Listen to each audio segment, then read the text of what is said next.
Good morning, everyone, and welcome to this Institute for Government event. Today, we're going to be looking at the legacy of COVID-19 for Parliament. The arrival of COVID-19 obviously forced both houses of Parliament to innovate very quickly and unexpectedly, and to experiment with new ways of working. And this had a dramatic effect on the way that MPs and peers went about doing their jobs. The changes were in many ways vital to allow Parliament to do fulfill its roles, to pass legislation, to facilitate debate, to hold the government to account, to ensure that the views and perspectives of constituents were being represented.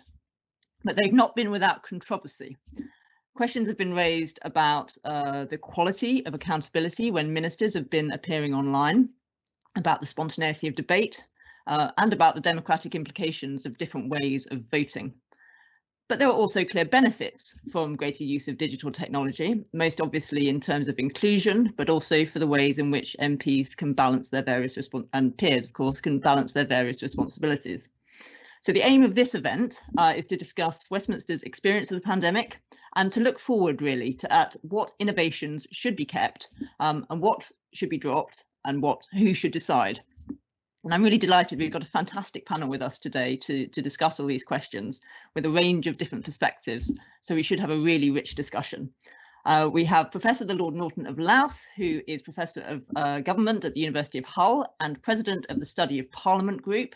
And one of the reasons I was so keen to have this event today is because the Study of Parliament Group's been doing some research and produced a publication looking at the experience of parliaments, plural, in the UK and beyond in the pandemic. And I think Philip's going to tell us a little bit about that later on.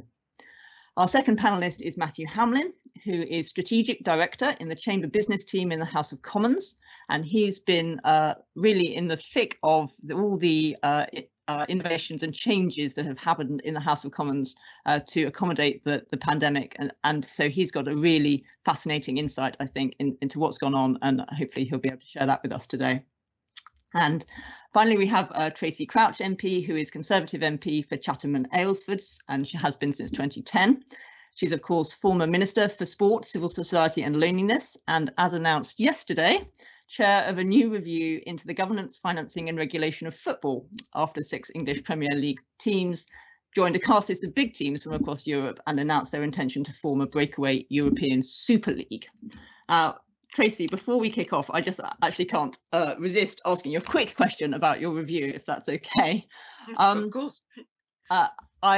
I mean, essentially, the big question in everyone's mind is, can it be stopped? And are there tools at the government's disposal to do that, do you think?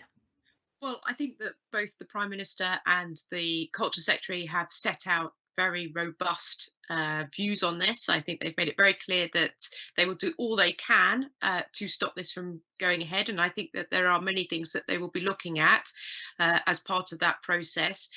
What they are looking at in the European Super League will run parallel to what I will be looking at in the long-term financial sustainability and governance of football.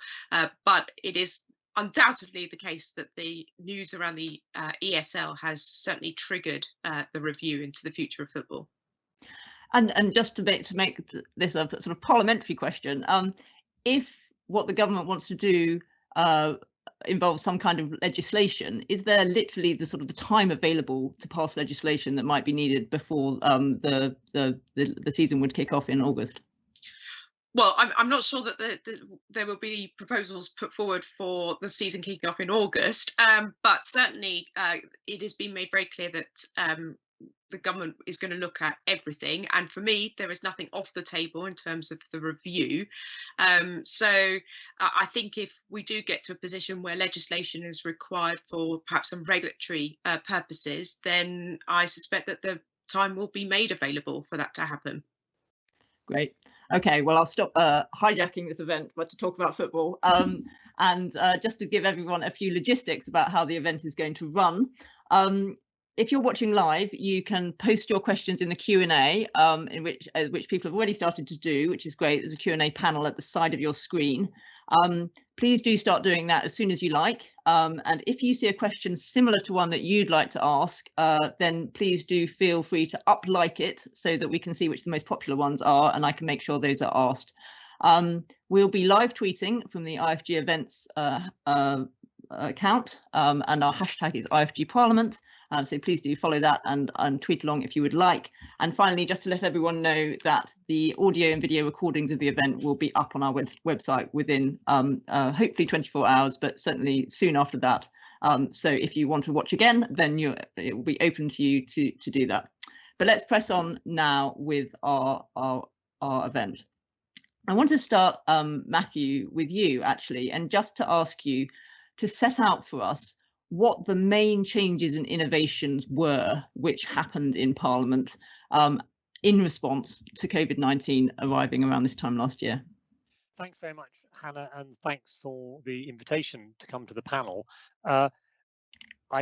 I'll try and sketch out in just a few minutes the various things that happened, and I hope Philip will forgive me if I'm a bit common-centric, because that's where I work, and I was much more heavily involved in the Commons side than the Lords.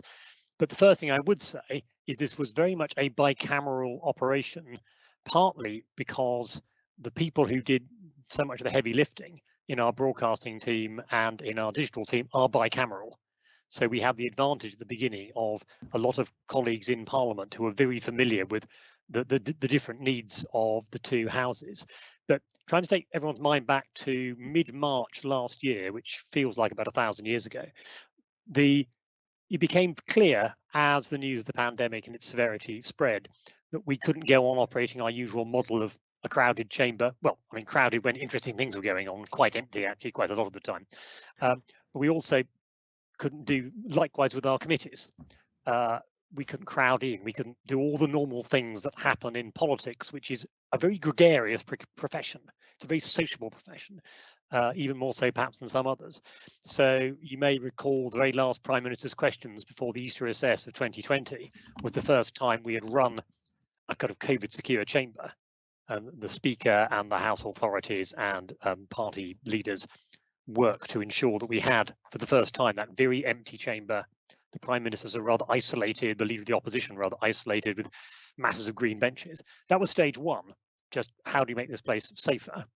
But it then became clear that we couldn't do everything physically because members were shielding, the government's advice was to work from home if you can, and we were getting challenges from members, to the Speaker, to my boss, the Clerk of the House of Commons, and no doubt the same was happening in the Lords, saying there must be a way of innovating to make, there's the classic, well, if I can speak to my grandma on Zoom, why can't X, Y, Z? So the trailblazers on this, as so often in Parliament, were the select committees. So in the Commons, we passed a resolution before the Easter recess, which allowed committees to meet with members participating using electronic means authorised by the Speaker, which meant that took place on the Tuesday. On the Friday, Jeremy Hunt chaired the first virtual meeting of the Health and Social Care Committee on COVID. And over the Easter recess, we had possibly the busiest Easter recess anyone can remember in the committee office. It very rapidly became very easy to run virtual meetings. So the chamber then had to learn from that. So we had 3 weeks in the Commons and about the same amount of time for the Lords to work out how to take the principles of outside broadcast basically applied in the chamber. So by the time the House came back from the Easter recess 2020, the Commons started with a hybrid model. The Lords initially started with a virtual model, which later became a hybrid model with a certain amount of trying out different technology platforms. We both ended up using Zoom, and we started small. The Speaker said the thing we must be able to do is scrutiny of the executive. So we ran with questions and ministerial statements on a hybrid basis, quite a lot of breaks between items of business, because we were just really making this up as we went along. It was slightly terrifying because we had 3 weeks to get it right. And then gradually we extended that to other items of business, and the Lords likewise gradually built up. And this was against the background of an incredibly busy programme of committee meetings. So we were also furiously upgrading all our committee rooms to allow more and more capacity for virtual and hybrid meetings. The other thing we discovered we couldn't do in the usual way was voting in either house, which is, it's about as COVID insecure as you can get. Let's find an ill-ventilated corridor and deliberately make it very crowded repeatedly, and not a good look. So we devised a series of methods in both houses for COVID secure voting. we in the Commons and in the Lords initially adopted electronic remote voting, which is another piece of kit which was rolled out very, very fast. The Lords have kept that. Members can vote using their device from wherever they are. The Commons did it and then did not continue with it. That was a decision, in effect, by the House. So we moved on to a series of other systems. We've ended up with members swiping their security passes on pass readers to generate the votes, which means we can spread out the flow of members through the lobby. We then made it even safer particularly as we got into the most recent lockdown by extending proxy voting, which the House had introduced a few years earlier for members on parental leave, and we extended it essentially to anyone who applied for it, which means we have very few bodies actually going through the lobbies, so it's a lot safer now. So, I mean, that very quickly is all the things we have done since December, when we moved back to, I should say, last summer was spring summer, we moved back to merely having hybrid scrutiny. So members who want to take part in debates on legislation or general debates had to be there in person. That was controversial, obviously.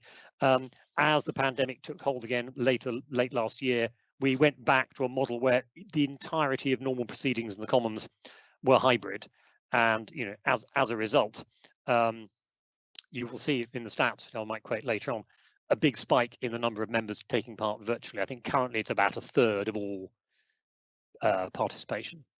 And sometimes higher, but it's very rare we have fewer than 100 virtual contributions on any sitting day or any sitting week. So I think I'll stop there. So we're now looking forward to if and when we unwind it all again. But that was a kind of whistle stop tour. Brilliant. Thank you very much, Matthew. Philip, can I ask you to come in and give us the Lord's perspective? Because obviously some similarities, but also some important differences, I think.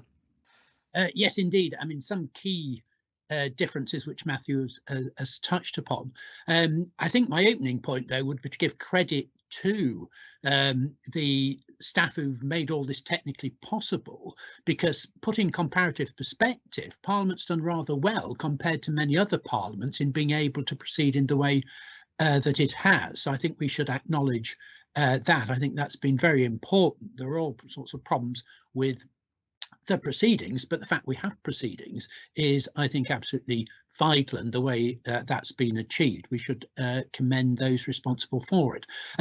In terms of the Lords, I think it's important to put it in context that we have a problem with size. We've got lots of members, but a relatively small chamber, certainly relative to the Commons chamber. So with us, we can only have 30 members in the chamber at any one time, socially distanced. But we've got approximately 800 members. So a particular challenge enabling us to do our normal task.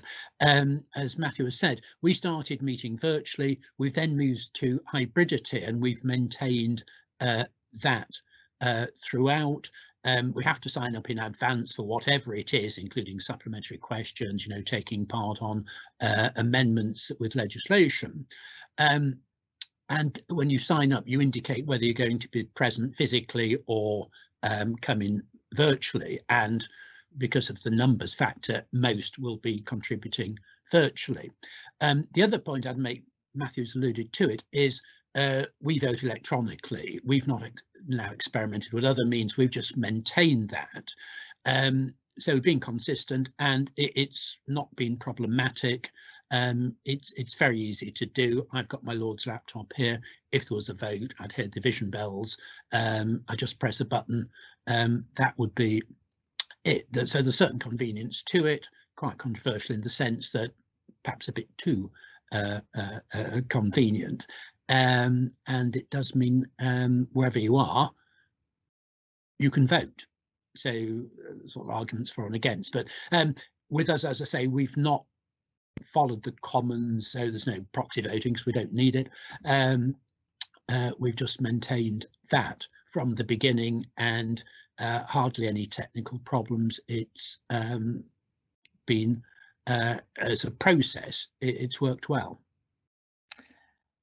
Thanks, Philip. And just to kind of to follow on from that, I mean, you wrote in the Study of Parliament Group publication about some of the sort of the pros and cons, as you felt, of the way in which those innovations have played out. Do you want to give us a little a bit of a flavour of that, and then it would be really interesting to hear Tracy's view from the other end of the building.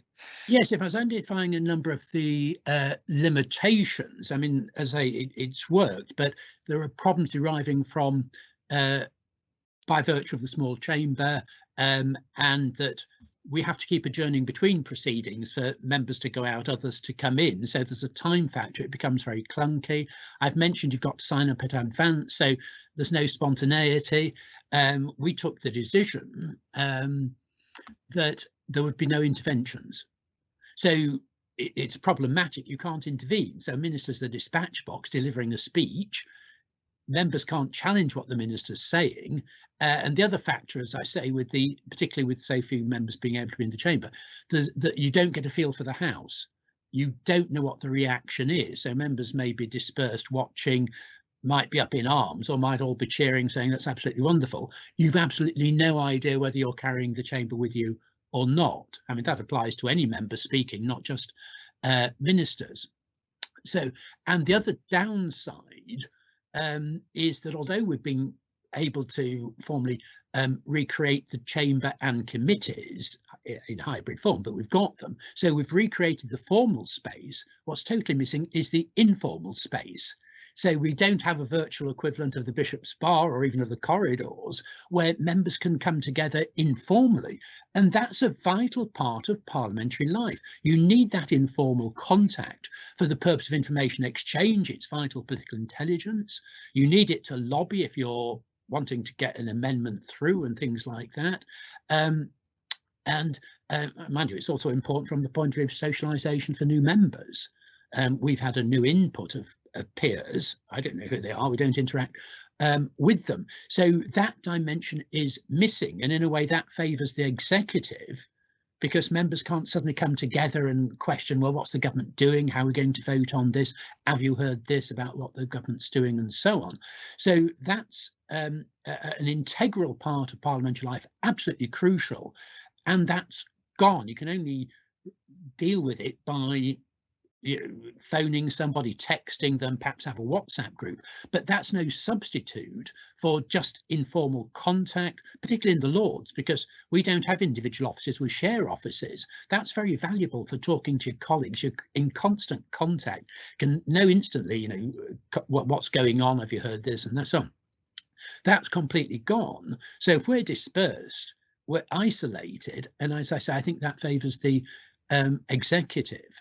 So that's a real problem, why there's, I think, tremendous pressure on the part of members really keen to come back simply for that dimension. We can actually see one another, we can talk, we can discuss matters in preparation then for the use of formal space, what we're going to in the chamber, what we're going to in committee, and use that opportunity then to press ministers more within the limited context, as I say, we have now. There isn't that spontaneity, there's no real debate.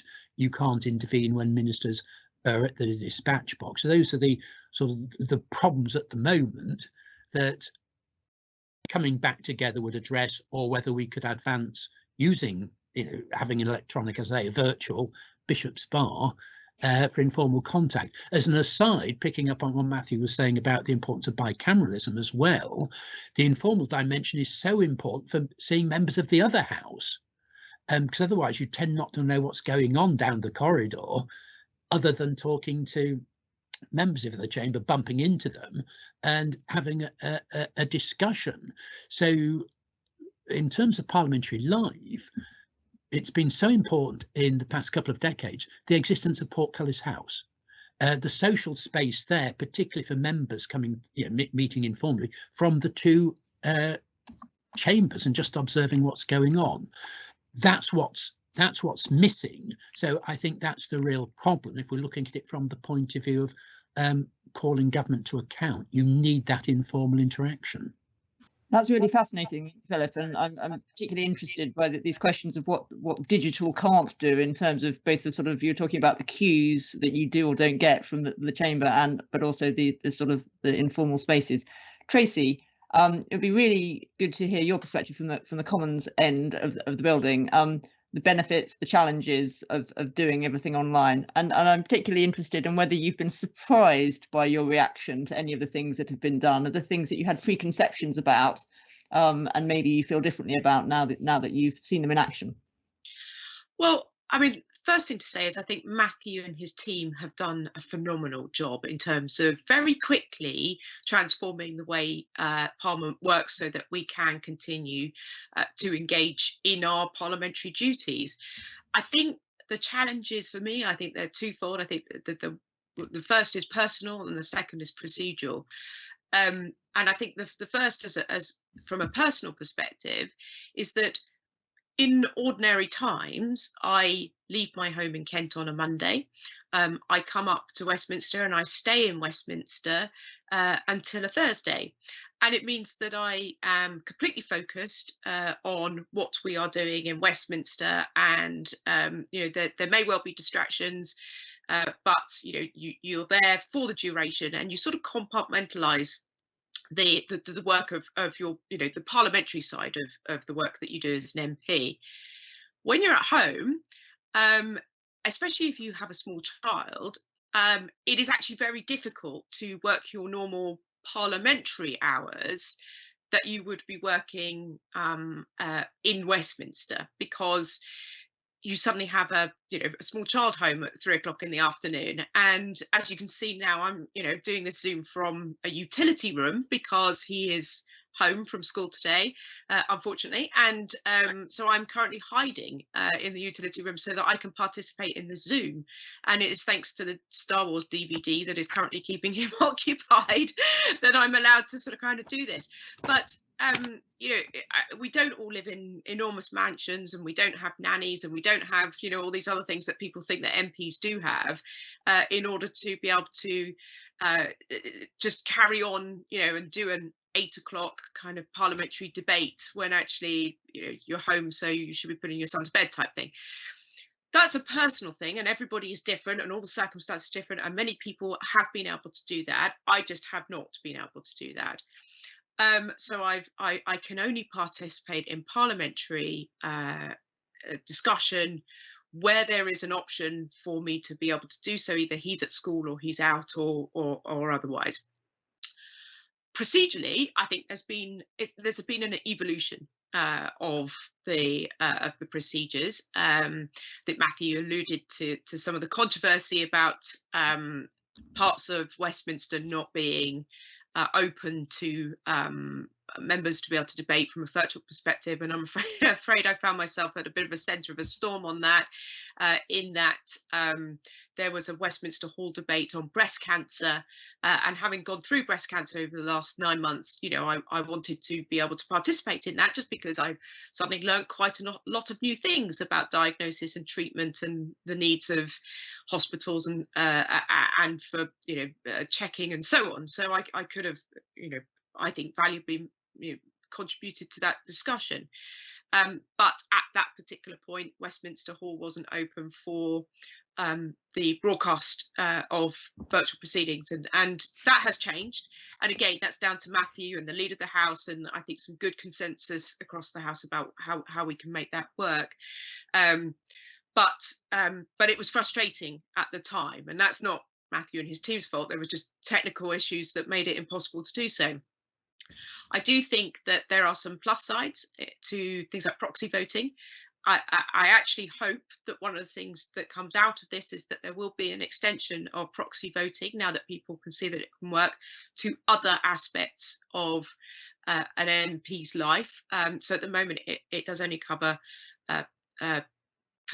parental leave, I believe, but it doesn't cover bereavement leave, I don't think. And I have known colleagues who have lost either their husband or wife, or indeed their son or daughter in a couple of instances, and have been required to be in the voting lobbies the following day.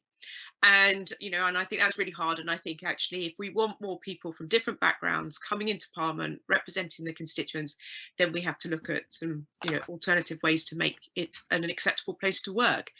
I completely agree with Lord Norton about some aspects around the scrutiny. It is much harder without the spontaneity to be able to scrutinise legislation or indeed ministers, and it is important that backbenchers hold the executive to account. And I'm not just saying that because I was once a student of Lord Norton, but I do think it is, it is part of our role, as part of our duty as parliamentarians to hold the executive to account.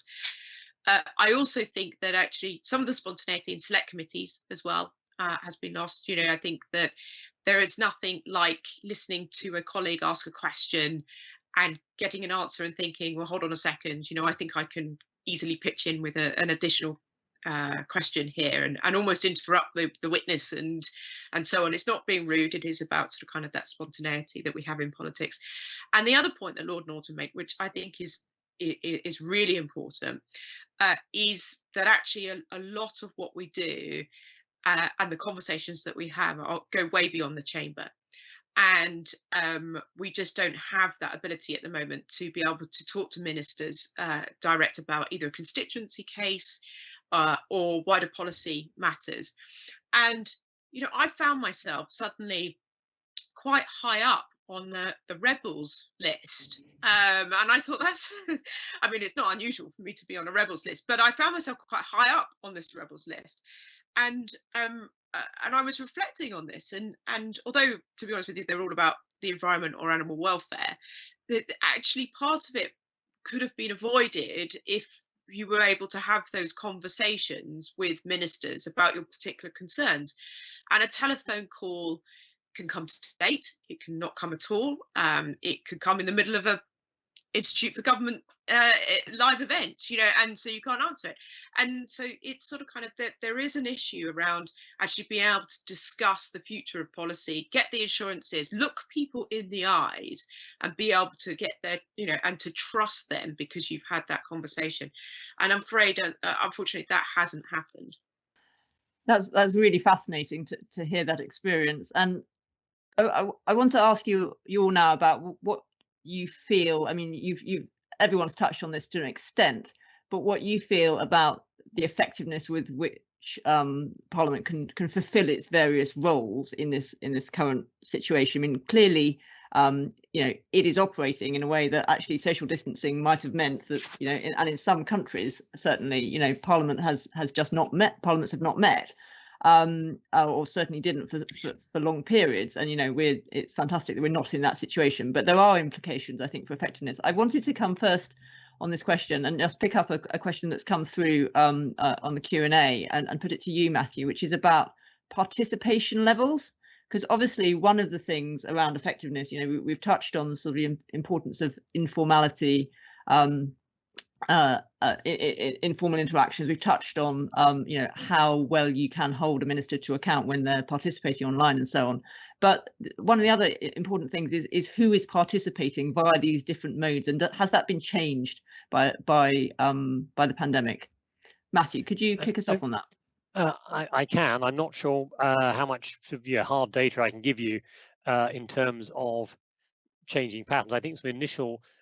I think there is more. What's interesting is that there is now more data available about, who is speaking in debates, and we've revealed in the Commons we've now emulated the Lords in publishing lists of members who are due to be called in debates, and this is one of the changes. Not a technological change; it's a change in practice, which is driven by the needs of the technology and also by the need to keep numbers low in the chamber. So we have what we now call call lists, and people have done some quite interesting analysis of those, trying to work out, are there any particular patterns? The answer seems to be not. There's nothing. I don't think we've noticed a radical either change or any very obvious patterns of attendance, either virtually or physically. I haven't done the analysis. As you would expect, we have a lot of virtual participation from Scotland because it's further away, and it is more of a hassle to get here. But it's not consistent. A lot of time members attend in person. I mean, absent the ones who were shielding and obviously couldn't leave home. Some of it is down to almost personal preference, and increasingly we've noticed recently that members switch between modes. Now we've made it very easy. I think where the biggest change where there's potentially very large opportunity in terms of wider representation or a more inclusive representation is actually on select committees, where obviously using virtual means it's very much easier for a wide range of witnesses to take part.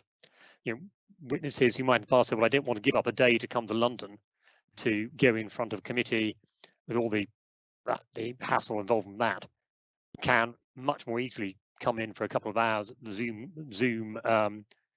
conversation with members. And I think committees have noticed that. I think some of the all-party groups have noticed that as well. It's obviously not for me as official to say what should be retained, but it is worth noting that for many decades it's been theoretically possible for witnesses to give evidence remotely. We've now finally, thanks to this crisis, upgraded our ability to do that much more. So I suspect that is here to stay because we've made it technologically more possible. So I think that's an area where there's a lot of potential. And while I've got the mic, I should just say it's very nice for Tracy and Philip to kind of name check me. I'm the sort of faceless bureaucrat representing an enormous number of colleagues who did all the actual work. I just sort of, tried to do a bit of coordination. Thank you, faceless bureaucrat. I want to come to you next, Philip, just to ask about participation in the Lords, because I think that one of the interesting things that's happened there is there have been changes, but to some extent that's been to do with allowances rather than some of the technical side, or at least that's been influential. And then I'd love to come to you, Tracy, next and ask about the constituency side of your role. But Philip. Well, I was going to focus on the participation side. I mean, there's a problem with attendance allowance. How have we been able to adapt that? But from the point of view of participation, there have been some differences and there have been some positives in that respect. Notably at question time, because you've got to sign up now to ask supplementaries, we tend to use balloting then to decide who's going to be able to ask the supplementaries. So it has meant there's been a broader range of members participating in question time. It's not been the usual suspects, i.e. those who've been able to get to their feet very quickly and that they can sort of shout the loudest, to put supplementaries, because question time in the Lords has tended to be dominated by a small number of peers who disproportionately participate. Under the present system, it's more spread out, so a greater range of members are able to put supplementaries. So it's a bit artificial. I say you've got to sign up in advance to do it, but it does mean that more members, or a broader range of members, are doing that. And an allied point is, I think, not just question time, but debates generally, I think, are more congenial for women peers. So I think there's been an increase in participation by the women peers, because it gets away from the chamber, although generally that's not been too bad in the Lords anyway, because we don't have quite the same sort of the adversarial atmosphere of the Commons, which tends to put off the women members to some extent. But I think the way we proceed has facilitated that. So I think there's been a broader range of participation facilitated by how we do it. And also, of course, we do in the Lords, we do have some members for whom actually attending physically can be quite a challenge. That's been very helpful for those in that situation. So for some cases it's physical disability, and I think, as Matthew was touching on, if you've got members who are a long way away, it's quite a challenge having to make the journey just for a sitting or something like that. So at least it's more fair in that sense as well. So there have been some changes in that respect. I think the downside, which is something Matthew's touched on as well, is there's pressure on time. So you're rushing to make your contribution, so limits the opportunity for really developing a point. In the Lords, we tend to have short speeches anyway, so people don't go on and on, but it does have a compressing effect on contributions. Thank you. Tracy, we have a question from George, who asks, do you think the pandemic has made it harder for MPs to represent their constituents? It's a good question, the issue is actually explaining what it is that we do for our constituents, because the vast majority of my work for constituents is casework, and actually being at home has helped in terms of my inbox completely exploded, particularly at the start of the pandemic, particularly at the start of the lockdown, and so a lot of work has been done on ensuring that we look after constituents on an individual case-by-case basis, more so than I would say at any point in my nearly 11 years as an MP. In terms of representing constituents in a parliamentary perspective, I mean, Lord Norton will get cross with me to saying this, but actually some of that is the smaller part of what we do as members of Parliament. Parliament is obviously what we get elected to do, to represent constituents across the whole constituency.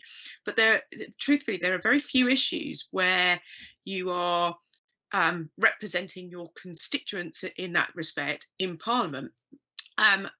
You are there to support government legislation as a government backbencher, but what we do from a constituency perspective is difficult. Where the challenge would have come is if, for example, there was a particular issue that was quite unique to a constituent and does require perhaps some legislative change or a policy debate on it, then having a debate in Westminster Hall or having an adjournment debate on that particular issue that the individual constituent has found themselves in, that has been a bit more challenging, but not impossible, thanks to Matthew and his team.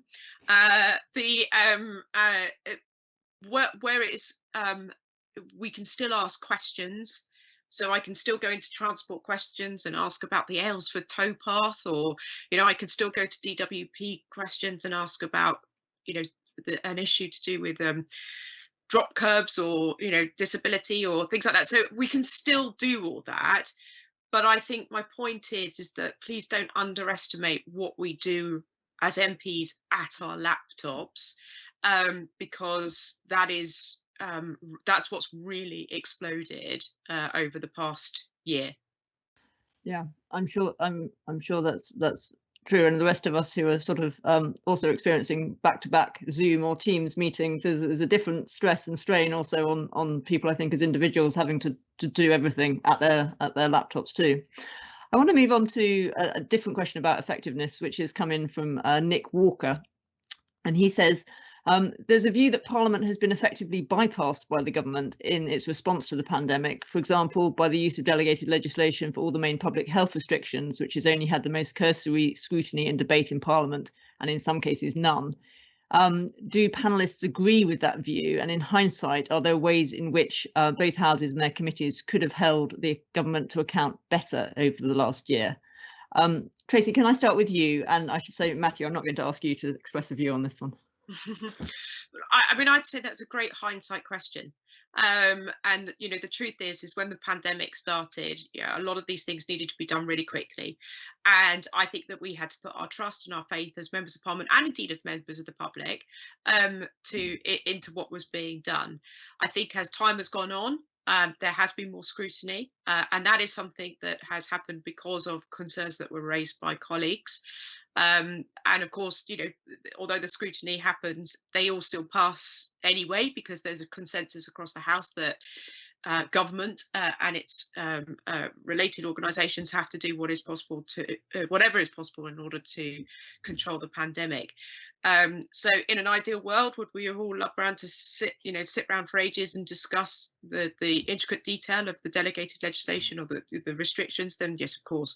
But would it have made a difference to the outcome? No, not at all. So I think what was done quickly for a reason, and we've had to do it in the way that it has been done. And I think, as I say, it's a hindsight question. It's a good one. But I don't think anything would have changed even if there was more scrutiny. Can I just ask, looking forward now, so abandoning the hindsight and trying to look forward, do you think that justification for doing things quickly still applies, and particularly for something like, say, vaccine passports, which are quite controversial? Do you think it's appropriate for things like that to be done in the same way, or should the government be looking for more ways to facilitate the sort of debate and scrutiny around such controversial questions? The answer is no. I think that certainly something like vaccine passports, is so controversial that it does need to be done. There isn't the cross-party consensus. There is no guarantee that it would get through Parliament without the conversation, the actual discussion in Parliament. But again, it's that we've got a long lead-in time to this. It's not like the restrictions that were being put in place. The legislation was being put in place last year. There was no lead-in time. There was just we had to do it. But whereas now we don't have to do this. This is a policy decision, and therefore I think requires the appropriate level of scrutiny in Parliament. Thank you, Philip. Just to go back to Nick's original question around sort of the quality of the scrutiny that Parliament's been able to give. Do you agree with Tracy on that? Yes, I'd simply reinforce what's been said. I agree completely. It's that balance between speed and scrutiny. There's a crisis, government had to move very quickly and did at the same time, had to do it very quickly before the two houses actually had to disperse. So that was the real challenge at the time. And you see the consequences of it, as was touched upon in terms of delegated legislation, how the government's been able to move. But with the passage of time, you're increasing the capacity of the House now to start scrutinising government in the way that Tracy has indicated. To be fair, as time's gone on, there's been the opportunity at least for questioning, as distinct from scrutiny of the actual legislation, but questioning ministers about what's going on. Certainly the Lord's been very good in coming forward, making statements, responding. But Tracy's absolutely right, and there is going to be greater opportunity now for scrutinising what government is doing. But you're still in a situation, of course, where you've already enacted legislation and government's able to use secondary legislation, which doesn't get the same scrutiny as primary legislation. Thanks. Can I combine a couple of questions which have come in now to talk about the point that that's been raised by a couple of you around sort of informal engagement and how that's missing, because I think that's really interesting. And there's a question where asking, both Tracy and Lord Norton have said how difficult it is to get ministers when they can't catch them in the corridor or the tea room. But isn't this more of a problem with how ministers behave and don't engage with the legislature properly? Shouldn't they see it as their duty for every member of both houses to have access and not rely on people having to be there? And there's another question which has come in around sort of saying, doesn't this just show how, I can't find the actual question, but essentially it says, if it's a real problem, doesn't it just show that the Lords and the Commons aren't sufficiently technologically developed? Shouldn't most people use WhatsApp and those sorts of groups now? Shouldn't we be looking forward to how to sort of skill up parliamentarians to use these alternative modes rather than just saying, well, we have to go back to where we were before? Philip, do you want to start with that one? Well, you can do that to some extent. As I touched upon, there are WhatsApp groups. You can contact people electronically. So and different groups of members do meet online and can have regular meetings, the same as if we're meeting physically. But that's no substitute for the informal interaction, because sometimes you learn things simply by bumping into people. Now, you can do it to a limited extent electronically, but you've still got to log on. There's an element of planning. It's a bit clunky. Whereas, as I say, if you bump into somebody, if you're sharing a room with them, you find out what's going on. It's a valuable form of political intelligence, and the speed with which you can do it at times, if you've really got to move, you can do. And it's sort of different situations. In a debate, before you vote, you might be chatting to members about how you feel the minister's responded to that. If you're uncertain about how you're going to vote, you want to chat to others, things like that. You can. So it's the immediacy of it, the spontaneity, and as I just generally the informality. So yes, we could go further down the road electronically to move in that direction, but you're never going to be able to, I don't think, replicate it in the way that you can simply by having that informal space available for members.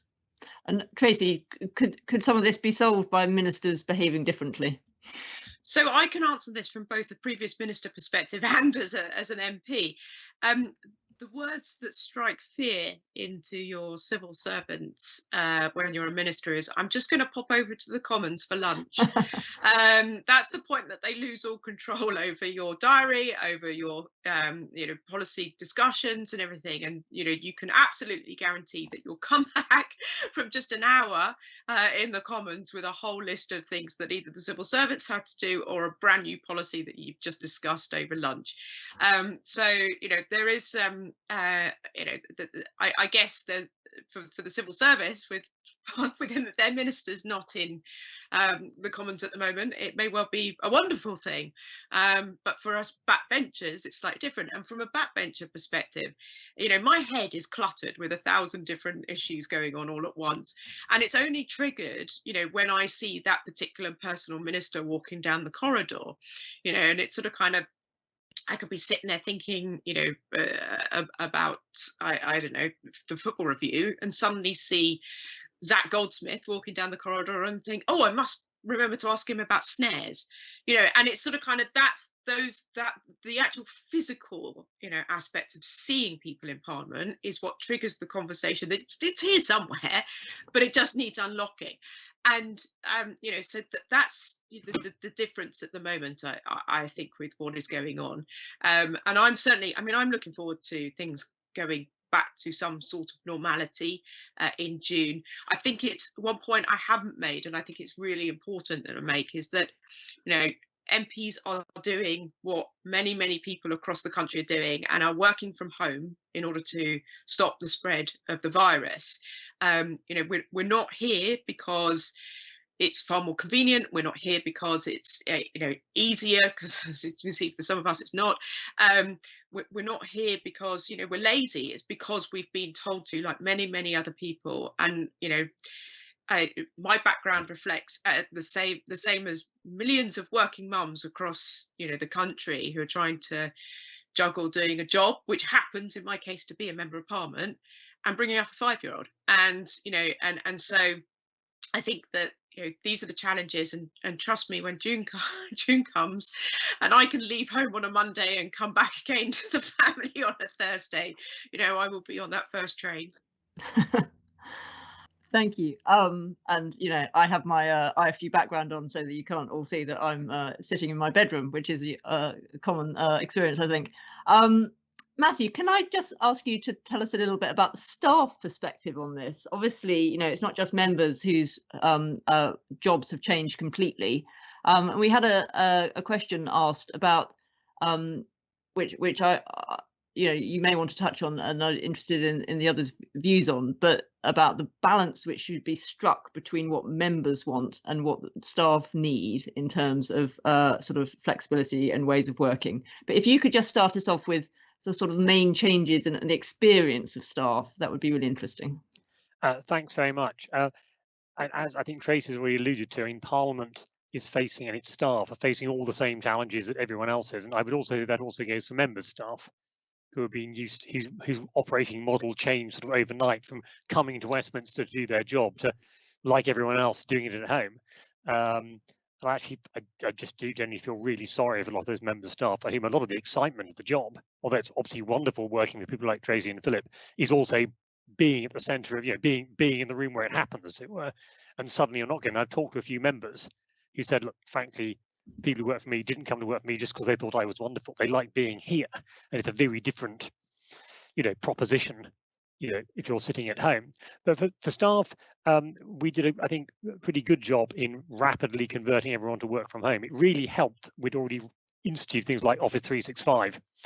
So everyone had laptops which had their Office on them, and we'd spent a lot of time helping people set up at home. The experience has been pretty mixed. I have some colleagues who are delighted, and they're saving several £1,000s a year on season tickets coming in from Kent or wherever, and and they work in the kind of jobs where they very rarely need to come to work. They're in in finance or planning or whatever. There are others for whom they've really struggled. We worry a lot about the mental well-being of a lot of our colleagues, because they are stuck sometimes in quite inappropriate domestic circumstances, and work has been a great liberated from that. But we've done things, as a small example of how we changed our service model back in March last year. We closed the table office. For those who don't know what that is, it's a small, ill-ventilated, crowded room at the back of the speaker's chair where members go in and get instant advice, can table questions, can discuss procedural issues. And my colleague who was then in charge at the time just decided, no, we're going to move to an entirely online telephone email delivery model. And we've shut it and we haven't reopened it. So nearly the entire operation of dealing with questions and early day motions and writing the order paper and so on is almost done entirely, remotely. And that is a model which we've adopted in quite a few other areas. For select committees, it's been a real mixture. Sometimes when we've had hybrid or virtual meetings, we've had to have 1 or 2 people on the estate. And some people have basically said, can I volunteer every time there's a meeting because I want to get out of my squalid bedroom, in a shared house full of people I don't know, and actually come to Westminster. We did a survey of ours. We've obviously been surveying our staff. There's quite a strong appetite, as elsewhere in the world, for continuing some kind of hybrid working model. I should also add, we've had staff who can only work at work. Security guards, doorkeepers, catering staff, they've had to come in throughout the entire pandemic to keep the show on the road. We've reduced numbers, you close entrances, you cut that back on catering, so you don't have all of them there all the time. But there's always been a hardcore of people who have to be there. And I think people have had much the same experience as people elsewhere.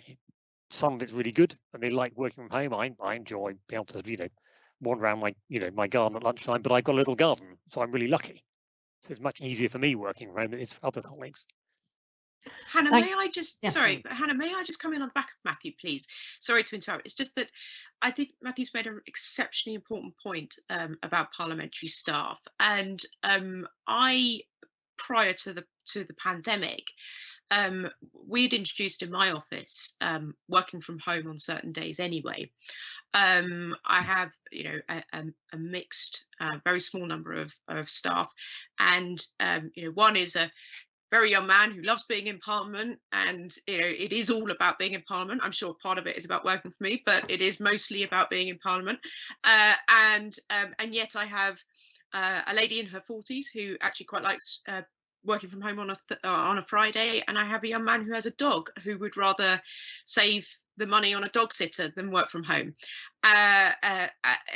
once or twice a week, and that's fine because the work is still being done and what they do is desktop related. And so in a way, I think what this has done is it's meant that we can, as employees, which is what we are as members of Parliament, can also look at the needs of our team, knowing that it can work at home. And if they have personal circumstances that means that they wish to work from home one or 2 days a week, then I think more members will now be amenable to that suggestion for our team. That's really interesting. And can I sort of extend this point? You touched there on how the needs of staff ought to be taken into account.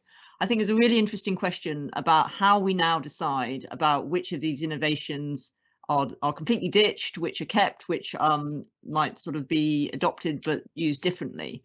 And we've got a question saying, how should members be involved in the process of deciding what innovations to keep and at what point? Because some MPs and peers have argued that we should just have a review once things have returned to, in inverted commas, normal. But isn't that a cynical attempt not to keep any innovation? Tracy, can I come to you first on that one? Yeah, I suspect that, well, there's already discussion going on. I suspect that the procedure committee is continuing to look at this on an ongoing basis, and will certainly did a quick review on the limitations of proceedings pre the changes that were made back in October, I think it was. And so I suspect they will continue to look at this from an ongoing basis. And the procedure committee is, cross-party. It looks at it on behalf of parliamentarians. And then we will get, on House business, I suspect we will get a vote on it. I don't know for sure, but I think that elements of proxy voting could remain. Or that, as much as I miss the tellers, who are all wonderful when we go through the division lobbies, and normally crack a sneaky joke about Tottenham, I suspect some of the parliamentary pass aspects of voting may well be retained, because I think it make it much quicker.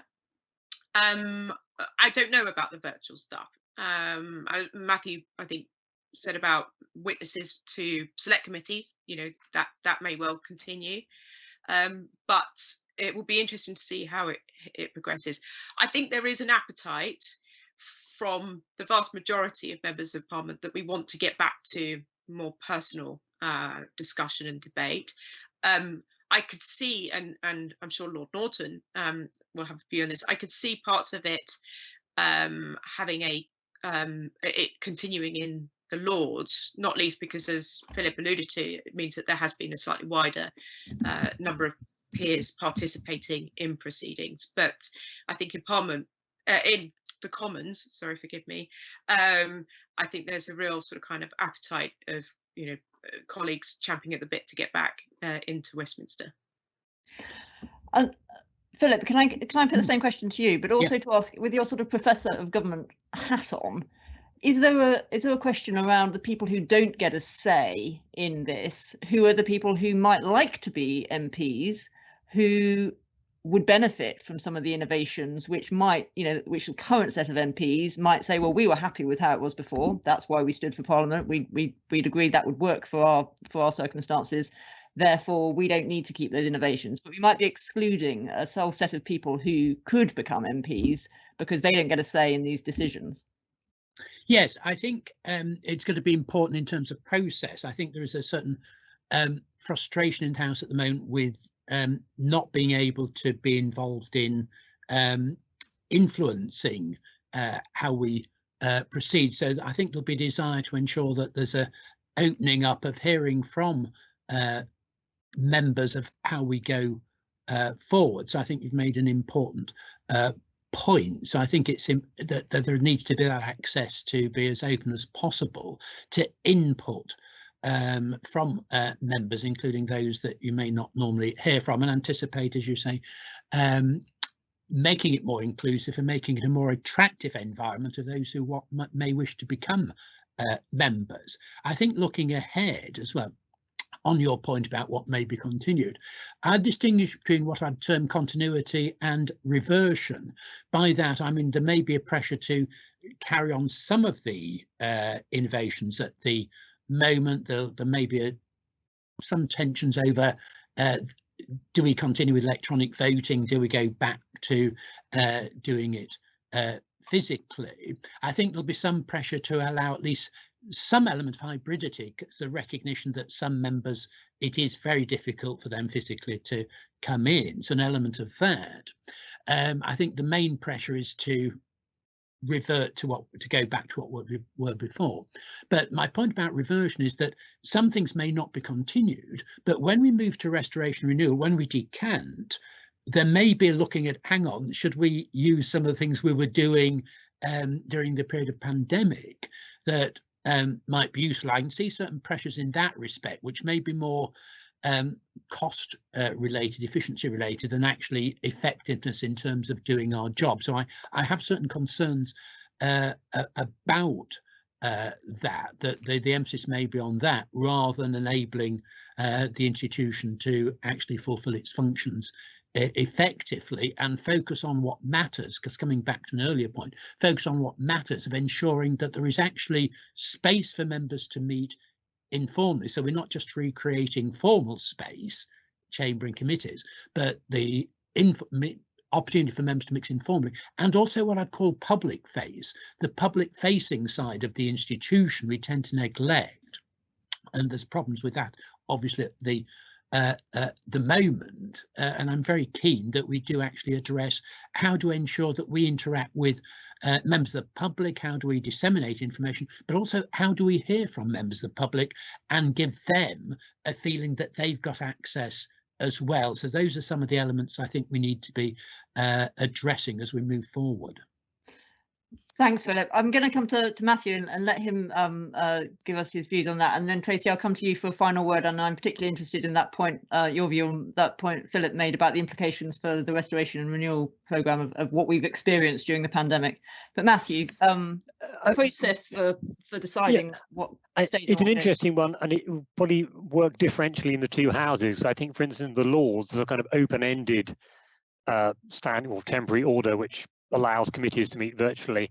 In the Commons, it's extendable for as long as the Speaker can go on renewing it, but it could in theory be switched off at any time. And all the underpinning standing orders in the House of Commons all have an expiry date, and theoretically those could just lapse. And because the government has the initiative over the agenda of the House, in principle we could revert to the previous arrangements without any proactive decision by the House, and something like that happened right back at early June last year. I mean, the Prime Minister in the liaison committee just before Easter did say, in response to a question from Karen Bradley, who's the chair of the Procedure Committee, did say, can you commit to giving some time for a debate, and for the House to be able to make a decision? And the Prime Minister said, I'm sure that is going to be a necessity. So I think that sounds to me like a commitment for some kind of debate. But it just whether we just decide to switch everything off again, or keep things, or put things on the shelf for use again. I noticed a comment from Baroness Hamlyn in the sidebar, and I'll promise I'll shut up in a moment, about what is our disaster recovery plan. It is a consideration worth thinking about, that if we had a kind of a very short term kind of catastrophic failure of services in the palace and at either end, whether we could switch quite rapidly to a virtual model, which might be a lot quicker. You would keep Parliament going much more easily than decamping to some temporary space. But that, as I say, is at an early stage. It would be nice, not to think about that. I mean, I think in terms of longer term R&R decamp, that's a very interesting question. I don't think Leader of the House has floated this, but whether parliamentarians like Tracy and Philip would want to spend 5 years doing this, or however long the decamp would be, it's not a question I can answer. Thank you, Matthew, and thank you for mentioning the point in the sidebar. I encourage people to look at the Q&A, because actually there's quite a lot of useful points that have been put in there, and responses actually from people related to some of the questions, people with some useful information. So, Tracy, I'm going to give you the final word, because we actually unfortunately have to draw this event to a close. Well, my final word would be that I think we've made it work as best as we possibly can under the circumstances that we face. I think we've done so along with many other institutions and organisations across the country. I think we should be enormously proud of ourselves as a parliament in a world where other parliaments haven't been able to do so so efficiently and so effectively. So I think that is a really important thing. I think there will be learnings from this, and I think that's a really interesting point that Matthew has just made in response to Baroness Hamlyn about disaster sort of kind of recovery procedures. It's something that we can certainly take away, and although contingency planning and consideration was always on the table, I think we've learned that more so than ever before, we need to have these plans written and ready to go at the drop of a hat. The final thing I would say is that I think that we are, along with other parts of the country, looking forward to reopening, because Parliament isn't just about Parliament proceedings. It is the nation's Parliament, and it is somewhere that they can come and visit. They can be, involved in the discussion. You can have the face-to-face meetings with members of Parliament, members of the public, and I think we want to get back to that position as soon as possible. But it has worked to a great extent throughout all the challenges, the ups and downs, thanks to the hard work of Matthew and his team and other people across the parliamentary estate. Brilliant. Thank you so much to everyone for joining us today. I think you'll agree it's been a fantastic discussion. I'm so sorry to everyone whose questions we didn't reach. There were very many I would love to hear an answer to. But I'm afraid an hour is all we have. So my very great thanks to everyone, to Lord Norton, to Matthew, and to Tracy Crouch for joining us this morning. And have a lovely day, everyone.